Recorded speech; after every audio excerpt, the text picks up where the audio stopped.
আসছে 2024 টি-20 ওয়ার্ল্ড কাপের আগে রীতিমতো নেচে গিয়ে ফটো সেশনে মাতিয়ে তুললেন উগান্ডার ক্রিকেটাররা। এদিন আইসিসির অফিসিয়াল ফেসবুক পেজ থেকে একটি ভিডিও প্রকাশ করা হয়। সেখানে দেখা যায় উগান্ডার কয়েকজন ক্রিকেটার রীতিমতো নেচে গিয়ে ফটো সেশন মাতিয়ে তুলেছেন। এটি তাদের প্রথম বিশ্বকাপ যাত্রা। এবারই তারা টি-20 ওয়ার্ল্ড কাপে খেলার সুযোগ পেয়েছেন, আর সেই আনন্দই তারা নেচে গিয়ে প্রকাশ করছেন, কেননা এটি তাদের ফার্স্ট ওয়ার্ল্ড কাপ।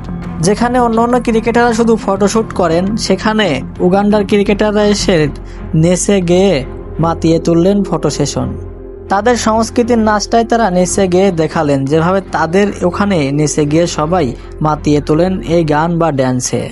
তারা যে প্রথমবারের মতো বিশ্বকাপ খেলতে এসে কতটা উচ্ছ্বাসিত তা তাদের বডি ল্যাঙ্গুয়েজেই দেখা যায়। সুপ্রিয় দর্শক, আপনাদের কাছে উগান্ডার এই ড্যান্স কেমন লেগেছে অবশ্যই কমেন্ট বক্সে লিখে জানাবেন।